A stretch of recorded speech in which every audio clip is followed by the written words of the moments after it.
Hello everyone, तो कैसे हैं आप सभी। आज हम यहाँ पर डिस्कस करेंगे जीन पियाजे का मोस्ट इम्पोर्टेंट थ्योरी। मेरा नाम है अरुणा चौधरी। तो स्वागत है आप सभी का आपके अपने चैनल एपी टीचिंग क्लासेस पर। तो समझते हैं जीन पियाजे का संज्ञानात्मक विकास का सिद्धांत पार्ट 2। हम पार्ट 1 डिस्कस कर चुके हैं, तो आज हम यहाँ पर समझेंगे पार्ट 2। यहाँ पर समझेंगे कि इन्होंने कितनी अवस्थाओं के बारे में जिक्र किया है और अगर इनको निर्माणवादी उपागम के संस्थापक कहा जाता है, निर्माणवादी इनको मनोवैज्ञानिक कहा जाता है, तो क्यों कहा जाता है, वो किस तरीके से क्वेश्चन आते हैं। ठीक है, तो समझते हैं जीन पियाजे के बारे में। ये जो थ्योरी है आपका सीटेट हो चाहे कोई भी टीचिंग आपका एग्जाम हो, उसके लिए मोस्ट इंपॉर्टेंट है। तो इनकी अवस्थाओं के बारे में भी समझेंगे।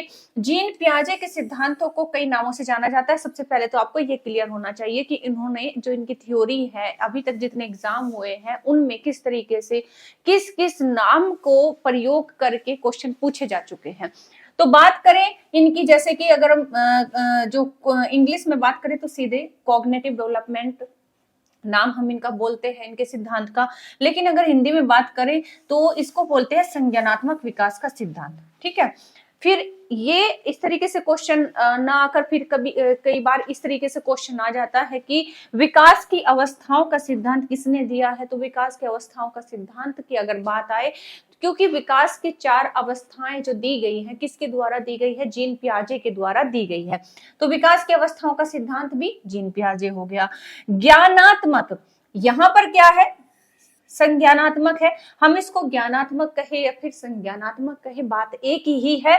तो ज्ञानात्मक विकास का सिद्धांत भी हम कहेंगे किसके द्वारा दिया गया, जीन पियाजे के द्वारा दिया गया। अब पहले पार्ट में हमने समझा था कि इनको निर्माणवादी क्यों कहा गया है, क्योंकि इन्होंने ये बात कही कि जो बच्चे होते हैं वो अपने ज्ञान की रचना खुद करते हैं, अपने ज्ञान का निर्माण खुद करते हैं। इस वजह से इनको निर्माणवादी उपागम के संस्थापक भी कहा गया है। ठीक है, तो इनको निर्माणवादी उपागम का सिद्धांत भी कहा जाता है। तो इस तरीके से जीन पियाजे के जो संज्ञानात्मक विकास का सिद्धांत है उसे कई नामों से पुकारा जाता है, कई नामों से प्रयोग किया गया है प्रीवियस ईयर क्वेश्चन पेपर में, अगर आप इन्हें देखें तो।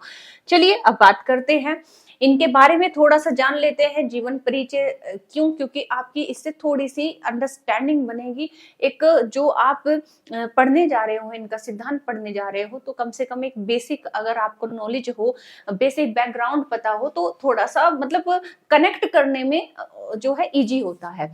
तो देखो यहाँ पर बात करते हैं कि जो मनोवैज्ञानिक थे ये कहाँ से थे, मतलब एग्जाम के ओरिएंटेड पढ़ेंगे जितना एग्जाम में पूछा जाता है। वैसे तो इनकी जो कह सकते हैं कि थ्योरी इतनी है, इतनी ज्यादा है, नेट लेवल तक का है, सब कुछ है, पीएचडी लेवल तक का है। लेकिन अभी आप सिर्फ और सिर्फ सीटेट या फिर कहे कि आप स्टेट का टेट देने जा रहे हैं, तो उसमें जितना पूछा जाता है सिर्फ उतना ओरिएंटेड पढ़ेंगे। तो ये जो निवासी थे स्विट्जरलैंड के निवासी थे, और ये पेशे से क्या थे, एक चिकित्सक थे, अपने आप में कह सकते हैं कि एक डॉक्टर थे। ठीक है, इन्होंने अपने ही बच्चों पर प्रयोग किया था। ये आप कई बार पढ़ चुके होंगे, तो जानना इसलिए जरूरी है क्योंकि इन्होंने किसी पशु पर या फिर उस पर प्रयोग नहीं किया। जैसे थॉर्नडाइक ने बिल्ली पर प्रयोग किया था, स्किनर ने चूहे पर प्रयोग किया, लेकिन इन्होंने अपने ही बच्चों पर प्रयोग किया था, तो इसलिए भी ये फेमस है। ठीक है, और उनकी अवस्थाओं में समय समय पर जो परिवर्तन हुए, जो भी चेंजेस आए, स्टेप बाय स्टेप, यानी कि जिसे कह सकते हैं कि शैशवावस्था में बच्चा कैसा था, बाल्यावस्था में बच्चा कैसा था, उसके अंदर कौन सी विशेषताओं ने जन्म लिया, और फिर वो किशोर अवस्था में कैसा था। जब इन्होंने अपने ही बच्चों की अवस्थाओं के अनुसार बदलती हुई विशेषताओं को देखा, तो इन्होंने अवस्थाओं का सिद्धांत दिया, विकास की अवस्थाओं का सिद्धांत दिया, जिसमें इन्होंने 4 अवस्थाएं बताई, जिनके बारे में हम आगे समझेंगे। ठीक है, 4 अवस्थाओं के बारे में। तो उनकी अवस्थाओं के समय समय पर हुए परिवर्तनों को इन्होंने खोजा। ठीक है, इसलिए इसे अवस्था के सिद्धांत भी कहा जाता है। क्लियर हुई बात। इन्होंने संज्ञानात्मक विकास की 4 अवस्थाएं बताई है। डायरेक्ट क्वेश्चन ये पूछ लिया जाता है, कई बार देखा गया है टेट में, कई बार देखा गया है मतलब सुपर टेट जैसे हो चुका है इससे पहले, अभी तो नहीं आया है रिसेंट में तो, लेकिन उसमें डायरेक्ट क्वेश्चन देखा जा चुका है, पूछा है कि विकास की 4 अवस्थाओं का सिद्धांत किसने दिया, या फिर जीन पियाजे ने विकास की कितनी अवस्थाएं बताई है। तो सीधे तौर पर आपको क्लियर हो जाएगा 4। ठीक, ये बात क्लियर हुई। बहुत सिंपल है, बहुत ज्यादा, जहां से क्वेश्चन आते हैं वो भी समझेंगे, किस तरीके से पूछता है, घुमाता है, वो भी समझेंगे। ठीक है, ये तो बेसिक जानकारी थी, और वो इसलिए सीधी बात है, रिलेट करने के लिए। ठीक है, अब बात करते हैं कि अधिगम को लेकर इनके क्या मतलब सिद्धांत रहे, क्या इनके विचार रहे। क्योंकि हम तो बच्चे के अधिगम की ही बात करते हैं। अधिगम किस लिए करते हैं? क्योंकि जो हम बाल मनोविज्ञान पढ़ते हैं उसमें हमें बच्चों को मतलब चीजों को सिखाना कैसे है, पढ़ना कैसे सिखाना है, उनके अंदर सामाजिक विकास कैसे करना है, उनका नैतिक विकास कैसे करना है, तो ये सब सिखाना होता है, और इसको हम अधिगम बोलते हैं, इसको हम लर्निंग बोलते हैं। तो जब लर्निंग की बात आई तो लर्निंग को लेकर इन्होंने अपने कुछ व्यू रखे, कुछ पॉइंट रखे, कुछ अपने आप से मतलब कह सकते हैं कि तथ्य बताए हैं कि किस तरीके से बच्चों का जो संज्ञानात्मक सिद्धांत है वो किस तरीके से अधिगम में हेल्प करता है। तो यहाँ पर जो अधिगम इन्होंने बताया, तो अधिगम मतलब होता है लर्निंग। लर्निंग दैट मीन्स वही सिखाना। ठीक है, तो अधिगम एक सक्रिय एवं सामाजिक प्रक्रिया है। इन्होंने अधिगम को क्या कैसा बताया है? सक्रिय बताया है, और क्या बताया है? सामाजिक प्रक्रिया बताई है। ये आप पॉइंट करना, यहाँ पर सामाजिक प्रक्रिया बताई है। ठीक है, अब यहां से क्वेश्चन घुमाता है। कैसे घुमाएगा? कि जीन पियाजे ने बच्चे के अधिगम में सांस्कृतिक और सामाजिक सामाजिक की भूमिका पर महत्व बताया है, या फिर उस पर जोर डाला है। ठीक है, तो इसमें हम कह सकते हैं कि इन्होंने संस्कृति को एक तरह से इतना इंपॉर्टेंस नहीं दिया है। ठीक, पहली बात। दूसरी बात इसमें आ जाता है कि बच्चा निष्क्रिय होकर चीजों को सीखता है या फिर सक्रिय होकर। तो आपको देखना है कि निष्क्रिय कभी भी आएगा तो वो नेगेटिव माना जाएगा। ये इनका सीधे कथन है कि बच्चा जो होता है वो कोई भी लर्निंग करता है तो उसका खुद में एक्टिव होना जरूरी होता है, और जब वो एक्टिव रहेगा किसी चीज को तभी वो सीख पाएगा। पहला पॉइंट। दूसरा है कि अधिगम ज्ञान की संरचना की प्रक्रिया है। जो अधिगम है यानी कि जो सीखना है, बच्चा खाना खाना सीखता है, कपड़े पहनना सीखता है, लिखना सीखता है, बोलना सीखता है, कोई भी काम, खेलना सीखता है, ठीक है, नहाना सीखता है, ब्रश करना सीखता है, सब कुछ सीख रहा है ना, अधिगम कर रहा है, तो इससे नॉलेज तो बढ़ेगी ना, ज्ञान का निर्माण होगा कि नहीं होगा। तो वो यही समझाते हैं कि जो लर्निंग है, जो अधिगम है, वो क्या करता है? ज्ञान की संरचना करता है, ज्ञान की संरचना की प्रक्रिया है। ठीक है, ये बात क्लियर हुई। अब पहले उनका कहना यह है कि बच्चा जो होता है, यहाँ पर पियाजे के अनुसार, बच्चे के अनुसार भाषा संज्ञानात्मक विकास को प्रभावित नहीं करती। ये मोस्ट इंपोर्टेंट है, यहाँ पर आप जो है लिख लो, ये मोस्ट इंपोर्टेंट है। कौन से मनोवैज्ञानिक के अनुसार जो भाषा है, जो बच्चे की भाषा है, वो संज्ञानात्मक विकास को प्रभावित नहीं करती। कैसे? कहने का मतलब ये है कि एक बच्चा तो बोल रहा है, जन्म से ही बोल रहा है, ठीक है, और उसका साथ साथ में जो है ज्ञान का निर्माण भी होता जा रहा है, संज्ञानात्मक विकास भी होता जा रहा है, वो चीजों के बारे में ज्ञान प्राप्त कर रहा है, वो सीखता जा रहा है। एक बच्चा है वो बोल ही नहीं पाता है, उसके पास में कोई भाषा नहीं है, ठीक है, उसके पास में कोई भाषा नहीं है, तो क्या हम ये कह सकते हैं कि वो उसको किसी भी चीज की नॉलेज नहीं है, उसे किसी भी चीज का ज्ञान नहीं है? ज्ञान है, क्योंकि यहाँ पर अगर तुम्हारे पास में बोलने के लिए, एक्सप्लेन करने के लिए एक सब मतलब भाषा नहीं है, तो क्या आपको नॉलेज नहीं है किसी भी चीज की? है ना, तो नॉलेज है। इसीलिए इन्होंने कहा है कि जो बच्चे का ज्ञान होता है वो उसकी भाषा उसे प्रभावित नहीं करती, जिसे हम मनोविज्ञान की भाषा में संज्ञानात्मक कहते हैं। ठीक है, तो बच्चे के संज्ञानात्मक विकास का भाषा से कोई रिलेशन यहाँ पर नहीं होता, या फिर उसे वो प्रभावित नहीं करती। ये डायरेक्ट क्वेश्चन यहाँ पर पूछा जाता है इस तरीके से। संज्ञानात्मक विकास सबसे बेहतर तरीके से परिभाषित होता है कहाँ पर? विद्यालय और जो है कक्षा पर्यावरण में। ये भी क्वेश्चन कई बार आपसे पूछा जाता है कि संज्ञानात्मक विकास यानी कि बच्चे का जो मस्तिष्क का विकास है सबसे बेहतर तरीके से कहाँ डेवलप हो पाएगा, कहाँ? तो वो कौन से स्थान है? या तो विद्यालय है ना। अगर हम सामाजिक विकास या नैतिक विकास की बात करें तो वो सबसे ज्यादा कहाँ डेवलप होगा? तो वो तो घर परिवार में, या फिर कह सकते हैं कि जो मतलब सेमिनार टाइप होते हैं तो उनमें हो सकता है। ठीक। लेकिन यहाँ पर तो संज्ञानात्मक विकास की बात हो रही है, ज्ञान के निर्माण की बात हो रही है, चीजों को जो है जिसे हम कह सकते हैं कि किताबी ज्ञान की बात हो रही है या फिर नॉलेज की बात हो रही है। ठीक, तो वो कहाँ पर होगा? वो होगा विद्यालय एवं कक्षा के पर्यावरण में। बच्चों में संज्ञानात्मक विकास में आनुवंशिकता और वातावरण दोनों का परस्पर योगदान होता है। बच्चे को जो संज्ञानात्मक विकास होता है, अब एक बच्चा है जन्म से ही बुद्धू है, जन्म से यानी कि आनुवंशिकता से वो बिल्कुल बुद्धू है, तो आप उसे कितना भी अच्छा वातावरण दे दो, कितना भी अच्छा दे दो, तो क्या वो कह सकते हैं कि वो दुनिया भर का ज्ञानी हो जाएगा? नहीं होगा, है ना। तो जरूरी ये होता है कि वो जन्म से भी कुछ थोड़ा सा मतलब आईक्यू लेवल उसका अच्छा हो और उसे इन्वायरमेंट भी थोड़ा अच्छा मतलब उस तरह के तरीके से मिले, तो परस्पर कह सकते हैं कि दोनों का योगदान होता है। ये दोनों अपने आप में महत्वपूर्ण भूमिका निभाते हैं बच्चे के संज्ञानात्मक विकास में। ठीक है, जीन पियाजे यहाँ पर बच्चे उनका जो कथन है बच्चों के बारे में, तो बच्चे दुनिया के बारे में अपनी समझ का सर्जन करते हैं। सर्जन दैट मीन्स निर्माण करते हैं। सर्जन का मतलब निर्माण करते हैं, इस वजह से इनको निर्माणवादी मनोवैज्ञानिक भी कहा गया है। ठीक, यहाँ तक बात आपकी क्लियर हो गई। चलिए आगे मूव करते हैं। अब समझते हैं कि जो एक्चुअल में संज्ञान यहाँ पर हम बात कर रहे हैं बार बार संज्ञान की, संज्ञानात्मक विकास की, तो एक्चुअल में संज्ञान होता क्या है ये भी तो समझना जरूरी है। हम तो अपनी भाषा में उसको दिमाग, मस्तिष्क या फिर जो है ज्ञान कह सकते हैं, है ना। नॉर्मली उसको नॉलेज कह सकते हैं, उसको जानकारी कह सकते हैं।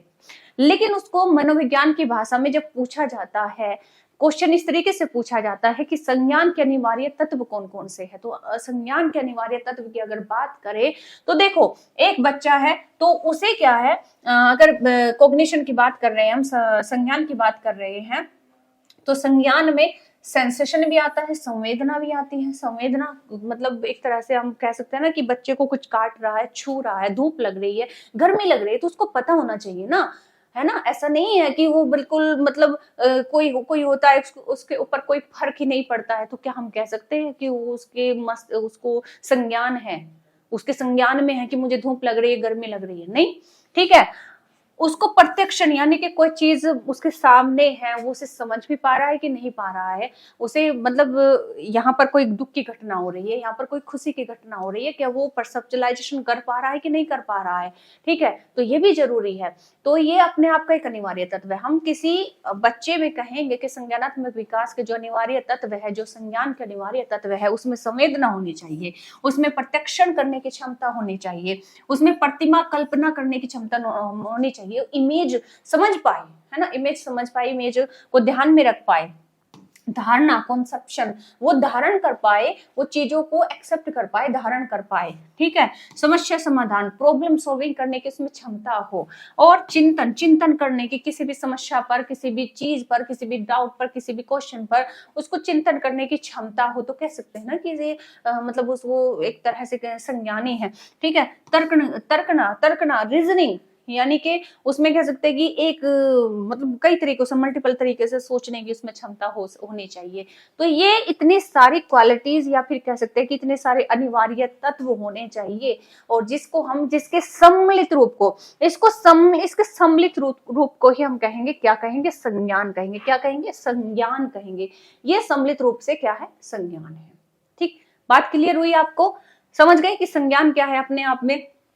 तो अगर कोई बच्चा है और हम कह सकते हैं कि वो जैसे कि उसका मस्तिष्क होता है, ठीक है, उसका जो मस्तिष्क है, तो उसके मस्तिष्क में, जिसे हम यहाँ पर कह रहे हैं संज्ञानात्मक विकास मस्तिष्क से जुड़ा होता है, तो एक बच्चे का मस्तिष्क जितना पावरफुल होना चाहिए कि उसे जो है संवेदना, प्रत्यक्षण, प्रतिमा कल्पना, धारणा और समस्या समाधान, चिंतन, तर्कना करना, ये सब उसमें जो है एक तरह से क्षमता हो।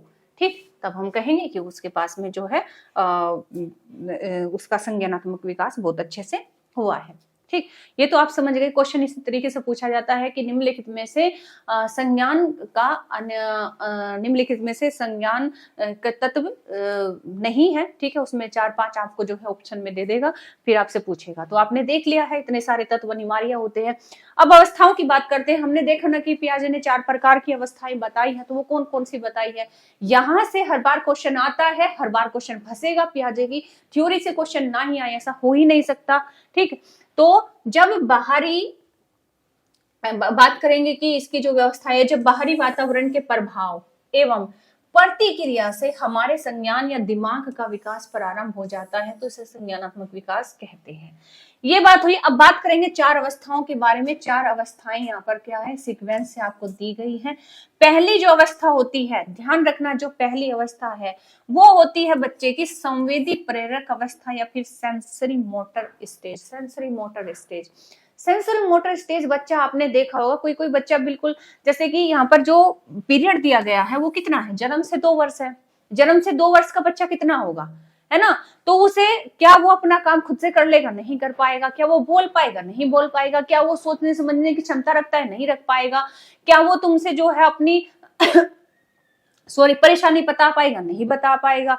तो वो कंप्लीटली दूसरे पर डिपेंड है। पहली बात ये हुई। दूसरी बात, उसमें सिर्फ और सिर्फ उसके 2 ही काम होते हैं, एक दूध पीना, दूसरा जो है अपना मतलब वो फ्रेश होना, ठीक है। तो जो भी होता है, जितनी भी प्रक्रियाएं, जितना भी एक्टिविटी वो करता है, ठीक, वो किस पर डिपेंड होता है, अपनी मदर पर डिपेंड होता है, दूसरों पर डिपेंड होता है। तो यहाँ पर जो बच्चा है वो बहुत ही छोटा है, पहली बात। और जो भी चीजें सीख रहा है, उसके सीखने का माध्यम क्या है, उसकी सेंस है, उसकी इंद्रिया है। अब बात करें सेंस, जैसे कि वो आंख, नाक, ठीक है, मुंह और कान और त्वचा, जो स्किन जिसकी हम बात करते हैं, ये 5 जो इंद्रियां होती हैं, इनके ही माध्यम से बच्चा यहाँ पर चीजों को सीख रहा है। वो मतलब लाइट को देखता है तो आंखें बंद कर लेता है ना।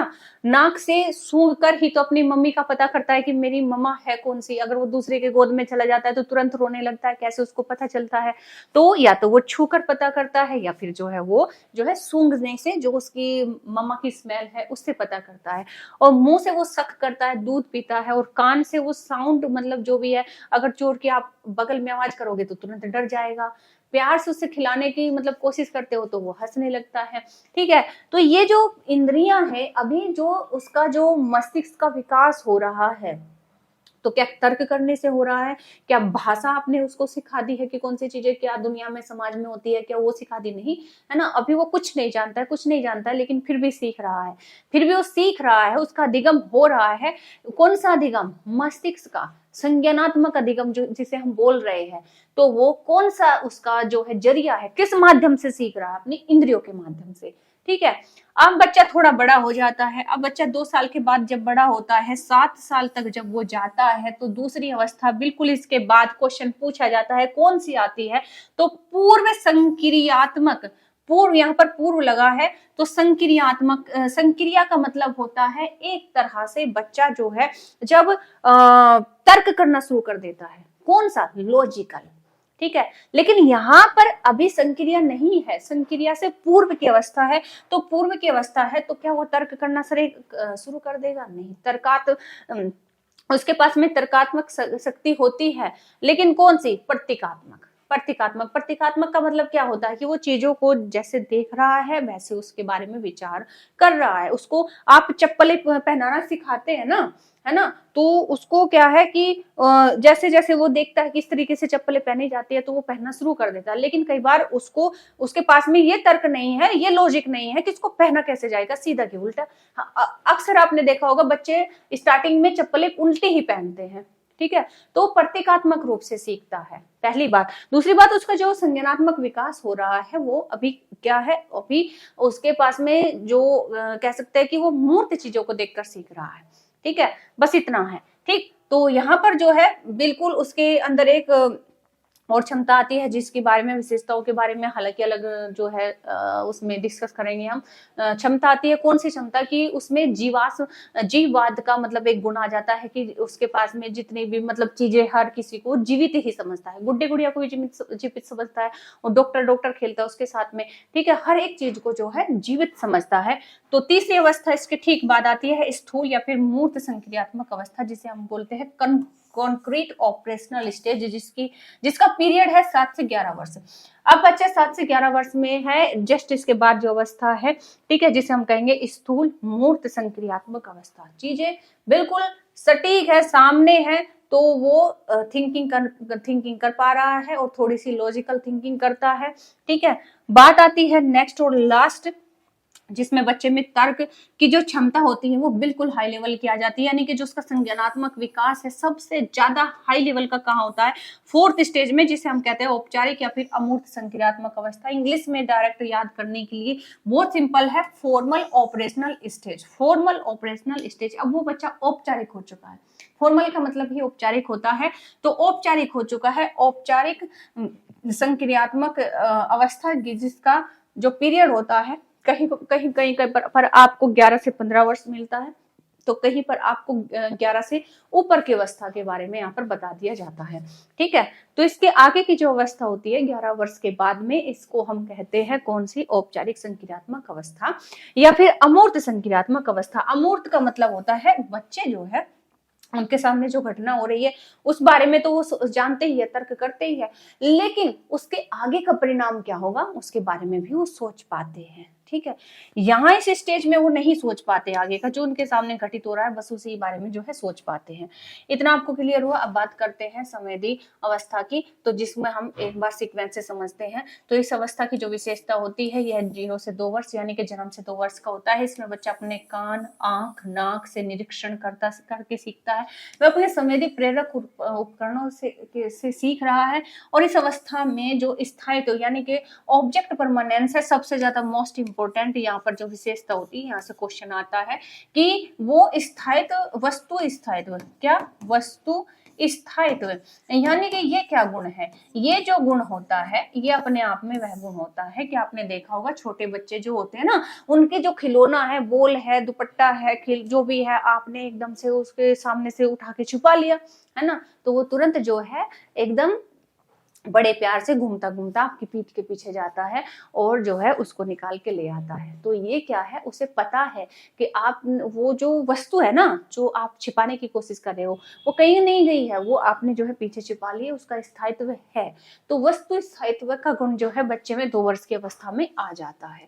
ठीक, चलिए बात करें प्राक संक्रियात्मक अवस्था। प्राक संक्रियात्मक अवस्था हमने देखा यहाँ पर 2 से 7 वर्ष की होती है और इसमें 2 मतलब सब स्टेज होती है, जिसमें जो पहला पीरियड है प्राक संक्रियात्मक अवधि, प्री कॉन्सेप्चुअल पीरियड, इसका 2 से 4 साल की अवस्था होती है। ठीक है, कोई डाउट आपको नहीं होगा। अंतर्दृष्टि यानी कि इनिशिएटिव पीरियड जो होता है वो होता है 4 से 7 वर्ष का। ठीक है, यहाँ से क्वेश्चन पूछा जा चुका है, वो किसमें, टेट में, यूपी टेट में। ठीक है, सी टेट में तो ऐसे क्वेश्चन नहीं पूछता है, यूपी टेट में पूछता है। सी टेट में अगर पूछता है तो यहाँ से क्वेश्चन पूछता है। मोस्ट इंपोर्टेंट कहाँ से पूछेगा, यहाँ से पूछेगा, यहाँ से पूछेगा। ठीक है, और आपका जो है यहाँ से पूछेगा, ये मोस्ट इंपोर्टेंट है। तो प्राक संक्रियात्मक अवस्था की जो विशेषताएं हैं, पहला है जीववाद, यानी कि वो हर एक वस्तु, जो बच्चा है 2 से 7 वर्ष का, वो हर एक वस्तु को जीवित समझता है, चाहे वो गुड्डे गुड़िया हो, चाहे वो एरोप्लेन उड़ रहा हो, चाहे जो भी हो, चाहे वो वस्तु निर्जीव हो, सजीव हो। सजीव को तो सभी सजीव समझता ही है, लेकिन निर्जीव को भी सजीव ही समझता है। इस वजह से जो जीववाद की विशेषता कहा गया है, यानी कि बच्चे में पियाजे के अनुसार जीववाद का गुण कौन सी अवस्था में आ जाता है, या फिर बच्चा हर एक वस्तु को जो है सजीव समझता है, या फिर एक बच्ची है जो अपनी गुड़िया को से खेल रही है, वो अचानक गिर जाती है, उसको चोट लग जाती है, तो वो अपनी मम्मा को बोलती है इसको डॉक्टर के पास लेके जाओ। क्यों? क्योंकि वो ये समझ रही है कि बच्ची, इसको जो गुड़िया है ये जीवित है, इसमें प्राण है, इस वजह से उसको चोट लग गई है। तो बच्ची में कौन सा गुण है, क्यों कर रही है वो ऐसा, क्यों बोल रही है, क्योंकि ये जो विशेषता है जीववाद, ये कौन सी अवस्था की है, ये प्राक संक्रियात्मक अवस्था की। ये आपको मैच करने के लिए बोलेगा। ठीक है, अहम केंद्रित क्या होता है, अहम केंद्रित ये होता है चाहे पापा की चप्पलें हो, चाहे पापा की शर्ट हो, चाहे मम्मा का दुपट्टा हो, चाहे कुछ भी हो, घर में जो सामान है वो मेरा है। अहम केंद्रित, हर एक चीज अपने से जुड़ी हुई उसको नजर आती है, इस वजह से उसमें जो है ईगोसेंट्रिक गुण उसको बोलते हैं कि सब कुछ मेरा है। ठीक है, तो वो हर एक चीज से प्यार भी करता है और जो है मतलब उस चीज को छोड़ने के लिए तैयार नहीं होता। एक बार आप बच्चे को कुछ दे दो, ठीक है, उससे लेने की कोशिश करो तो वो ये कहता मेरा है, भले ही आपका हो, 2 मिनट बाद उसी का हो जाता है और वो बिल्कुल नहीं छोड़ता। जब वो सो जाएगा या फिर दूसरी आप उसको चीज नहीं दे दोगे तब तो नहीं छोड़ेगा। तो ये कौन सा गुण है, ये अहम केंद्रिता की विशेषता है। केंद्रीकरण क्या है, केंद्रीकरण ये है कि उसके सामने 100 चीजें पड़ी हो, 100 चीजें पढ़ी हो, लेकिन जिस पर उसको सेंटर हो गया, ध्यान चला गया, 10 बॉल डाल दो लेकिन उसमें से जो है उसको वही बॉल नजर आएगी जो उसे पसंद आ गई, तो कह सकते हैं कि केंद्रीकरण का गुण भी बच्चे में आ जाता है। और दूसरा एग्जाम्पल यहाँ पर समझे कि उसको आप एक 10 का नोट दो और 10 के सिक्के दो, तो वो 10 के सिक्के मतलब समझेगा कि ये ज्यादा है, ठीक है। एक एक करके 10 सिक्के आप उसको दे दो और एक 10 का नोट दे दो, तो वो ये नहीं समझ पाएगा कि वो दोनों बराबर ही है। वो उसको ये दिखेगा कि जिसकी मात्रा ज्यादा है, जिसकी मात्रा ज्यादा है तो वो क्या है, वो मतलब ज्यादा पैसे हैं, ठीक। तो ये केंद्रीकरण का जो गुण है अभी उसमें जो है विशेषता यहाँ पर ये नहीं आती है, ठीक। तो ये मतलब जिस पर ध्यान उसका चला जाता है, वो चीज जो पसंद आ जाती है उसको हम कह सकते हैं कि उसमें ये विशेषता देखी जाती है। कौन सी अवस्था में? प्राक संक्रियात्मक अवस्था में, ठीक है। एपल्टावी ये बहुत ज्यादा विशेषता यहाँ पर थोड़ा सा एक्सप्लेन करने की इसलिए क्योंकि यहाँ से क्वेश्चन आया हुआ है। एपल्टावी का मतलब ये होता है कि बच्चे सीधे सीधे तो जाना जानते हैं, उसको कोई खिलौना खोल कर दे दो, स्कूल छोड़ाओ, है ना, कोई काम स्टार्ट करके दे दो, तो वो उसको स्टार्ट तो कर देंगे, शुरू तो कर देंगे, लेकिन उसे पलट नहीं पाएंगे। खिलौना तोड़ कर दे दो, खोल कर दे दो, है ना, उसको वो जो है एक तरह से कह सकते हैं कि खिलौना तोड़ना खोलना जानता लेकिन बंद करना नहीं जानता। स्कूल आप छोड़ाओगे, स्कूल चला जाएगा लेकिन वापस नहीं आ पाएगा घर पर, ठीक। तो ये क्या है, एपल्टावी का गुण है। अभी उसको क्लियर नहीं है, सिर्फ और सिर्फ एक ही सीक्वेंस में वो चलना जानता है, सीधे सीधे। प्रत्यक्षात्मक चिंतन, वो सीधे मतलब जो मैंने आपको समझाया कि जो चीज सामने है सिर्फ उस पर विचार कर पाएगा, इसके अलावा वो आगे का नहीं सोच पाएगा। चिंतन में यथार्थता, हाँ चिंतन में यथार्थता होती है, रियलिज्म होता है, ठीक है। वास्तविकता पर मतलब विश्वास करता है बच्चा, उसको कोई बहाना या फिर आप जो है वो मतलब चीजें का वो थोड़ा मतलब लालच दो तो वो उसको जो है फॉलो नहीं करता, नहीं मानता है, ठीक। बात करें नेक्स्ट यहाँ पर स्थूल या फिर मूर्त संक्रियात्मक अवस्था की, यहाँ से ज्यादा क्वेश्चन आपसे पूछे जाते हैं। तो ये कैसे, जैसे यहाँ पर बिल्कुल एकदम अपोजिट आ जाएगा पलटावी की। अब उसे इतना अब तो कैपेबिलिटी आ गई है कि वो चीजों को जो है दोबारा से जोड़ सकता है। स्कूल जो है चला गया तो वहां से जो है उसको रास्ता मालूम हो जाता है, वो वापस आ जाएगा। और जो है इस तरीके से मतलब इसमें एग्जाम्पल लिए जाते हैं, ठीक है। संरक्षण बहुत ज्यादा इंपॉर्टेंट है, यहाँ से क्वेश्चन आता ही आता है, ध्यान रखना कंजर्वेशन से। वो क्या है जो मैंने आपको समझाया कि बच्चा क्या है, उसको 10 का नोट दे दो या फिर जो है 10 के सिक्के एक एक करके खोले दे दो, तो अब वो समझ जाएगा कि दोनों बराबर ही है, दोनों की मात्रा दोनों मात्रा में बराबर ही है। तो वो आप 10 का नोट दो या फिर जो है एक एक करके 10 सिक्के दो तो उसके लिए बराबर ही है, वो संरक्षण समझ गया है। जब भौतिक रूप से जो मात्रा, जो अनुपात, जो द्रव्य मतलब गुण होते हैं, जब वो बच्चों को उनका ज्ञान हो जाए, भार का, द्रव्यमान का, आयतन का, जब इनका गुण हो जाए भौतिक राशियों का, तो कह सकते हैं कि बच्चे में संरक्षण का गुण आ गया है। तो ये विशेषता स्पेशली कौन सी अवस्था में आती है, तो ये आती है मूर्त संक्रियात्मक में। बात करें नेक्स्ट मूर्त वस्तुओं का तार्किक चिंतन, यहाँ पर जो बच्चा है मूर्त चिंतन करना, लॉजिकल थिंकिंग करना शुरू कर देता है, ठीक है। नेक्स्ट है आत्म केंद्रित या फिर अहम केंद्रित को छोड़ना। अब वो छोड़ देता है, अब उसको पता चल जाता है कि जो बस मेरी चीज है, मेरे स्कूल का बैग है, मेरा टिफिन है, मेरा जो है मेरे शूज है, वही मेरे है, बाकी सब जो मम्मा का है, जो पापा का है, वो उसके लिए मतलब चीजों को मतलब कैटेगराइज करना शुरू कर देता है, समझना शुरू कर देता है। इस वजह से ईगो सेंट्रिसिज्म को छोड़ देता है। अब वो जिद नहीं करता, अब वो सबका सामान, स्पेशली आपने देखा होगा इतनी एज का बच्चा चाचू आपका फोन, मम्मा ये आपका फोन पकड़ाना शुरू कर देता है। क्यों? क्योंकि उसको पता है कि ये किसकी चीजें हैं, तो वो अब उसके लिए जिद नहीं करता है। वस्तुओं का वर्गीकरण या फिर समूहीकरण, कैटेगरी बनाना शुरू कर देता है। अब उसको समझ में आ जाता है मतलब कौन सी चीजें कई बार आपने देखा होगा, कई बार छोटे बच्चे क्या होते हैं, खुद केला खा रहे हैं और जो है कुत्ते को भी जो है केला खिलाना शुरू कर देते। कई बार अगर आपने देखा होगा तो मतलब जो उनके हाथ में चीजें है ना, तो अब उसको ज्ञान नहीं था, लेकिन अब ज्ञान हो गया है कि कौन सी चीज किसके लिए बनी है। स्पेशली अगर ये बात करें तो उसको ये पता चल जाता है, कैटेगरी क्लियर हो जाती है कि पशु क्या खाते हैं, इंसान क्या खाते हैं, हम क्या पहनते हैं, है ना। तो इस तरीके से उसको कैटेगरी क्लियर हो जाती है, कौन सी चीज खाने की है, कौन सी चीज जो है बेकार है, छोड़ने की है। आपने ये देखा हो, छोटे बच्चे तो सब जो उनके सामने है सब खाना शुरू कर देते हैं, कुछ भी हो, खाने की चीज हो नहीं हो। लेकिन अब उसको कैटेगरी क्लियर हो गई है, अब उसको समझ में आने लग गया है कि पीने की चीज कौन सी है, खाने। आपने देखा ना छोटा बच्चा दूध को भी ऐसे पकड़ता है ना, लेकिन जैसे ही थोड़ा बड़ा हो जाता है समझ में आ जाता है कौन सी चीज पीने की, कौन सी खाने की, कौन सी पहने की, कौन किसके लिए खाने की है, या फिर जो है इस तरीके से वो कैटेगरी बनाना शुरू कर देता है, वर्गीकरण करना शुरू कर देता है। छोटा बच्चा तो जो है बिल्ली को भी जो है मतलब पशु बोलता है, ठीक है, इस तरीके से मतलब कोई पक्षी उड़ रहा है तो उसको ये नहीं पता है, तो अब उसको क्लियर हो गया है।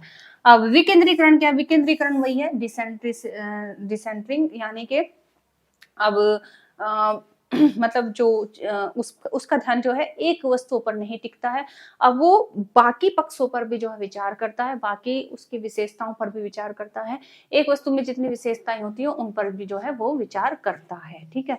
कई बार बच्चों से पूछा जाता है ना कि उनको ब्लॉक दे दिए तो इनसे क्या क्या बना सकते हो, तो वो विकेंद्रीकरण है कि इनसे तो बहुत चीजें बन सकती है, कैसे कैसे, मतलब इस तरीके से, मतलब ये बना दो, घर बना दो, वो बना दो, तो इस तरीके से विकेंद्रीकरण का गुण उसमें आ जाता है।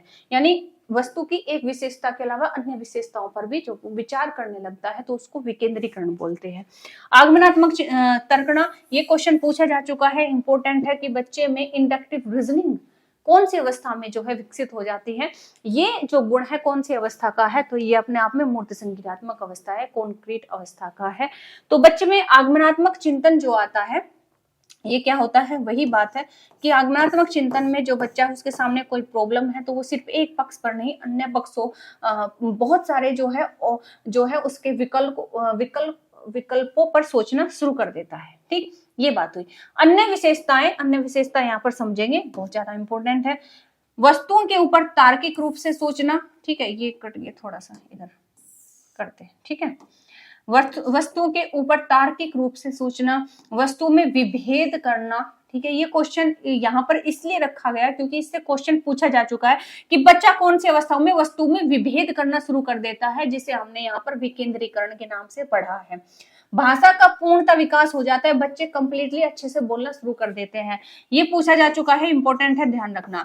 इस अवस्था में बच्चा जो है, बालक जो है तरल, लिक्विड, लंबाई, संख्या, भार आदि के संप्रत्यों पर चिंतन करना शुरू कर देता है, जिसे हमने यहाँ पर संरक्षण के रूप में समझा है, ठीक है।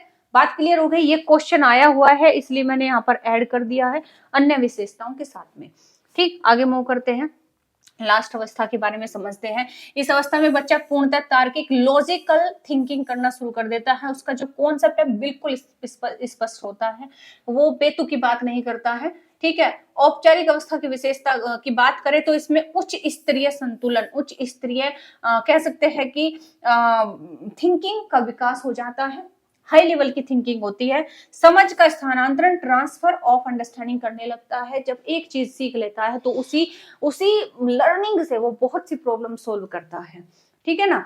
बात करें ट्रांसफर लर्निंग की बात है, अगर मैथ आ गया तो रीजनिंग भी कर लेगा। रीजनिंग मतलब इस तरह से कह सकते हैं कि वो जो मतलब कोई टेक्निक उसने सीख ली है ना, तो उसमें एक सब्जेक्ट का मतलब में यूज से दूसरे में भी जो है रिलेट करना शुरू कर देता है। जैसे कि हम वही चीज ज्योग्राफी में पढ़ते हैं, वही फिर हिस्ट्री में पढ़ते हैं, तो रिलेट करना शुरू कर देता है, ट्रांसफर करना शुरू कर देता है। अमूर्त नियमों का प्रयोग करने की योग्यता, हाँ यहाँ पर जो है अमूर्त नियमों का प्रयोग करने की उसमें क्षमता आ जाती है। बच्चा जो है उसकी जो थिंकिंग है हाई लेवल की हो जाती है, इसीलिए वो जो आगे के परिणामों पर सोचना भी शुरू कर देता है। और परिकल्पनिक या फिर निगमनित या फिर निगमन तर्कना, यानी कि हाइपोथेसिस, डिडक्टिव थिंकिंग, यहाँ पर डिडक्टिव रीजनिंग करना शुरू कर देता है। डिडक्टिव में क्या होता है कि बच्चा मतलब क्या है, यहाँ पर जो हाइपोथेसिस और निगमन चिंतन दिया है, वो बच्चा क्या है कि गहराई से चीजों को सोचता है, गहराई से, उसमें लॉजिक के साथ साथ में उसमें गहराई से चिंतन वो करता है। और साथ ही साथ में हाइपोथेसिस यानी कि काल्पनिक भी बच्चा हो जाता है, बच्चे को मतलब कल्पना करता है कि अगर ऐसा मैंने किया तो ऐसा हो सकता है, ऐसा किया तो ऐसा हो सकता है, वो कल्पना करता है कि ऐसा हो गया तो ठीक है। तो इस तरीके से बच्चे में बहुत सी ऐसी विशेषताएं आ जाती है, जिसमें हम बात करते हैं कौन सी अवस्था में आएगी, औपचारिक संज्ञानात्मक अवस्था में आएंगे। तो ये हमने समझा जीन पियाजे का सिद्धांत, जिसमें हमने पार्ट 1 पार्ट 2 को डिस्कस किया है। तो पहले में हमने समझा था कि वो किस तरीके से जो है मतलब अपने सिद्धांत की जो विशेषताएं हैं, ठीक है, इसमें हमने 4 अवस्थाओं के बारे में समझा। तो उम्मीद करती हूँ हर एक अवस्था आपको क्लियर हुई होगी।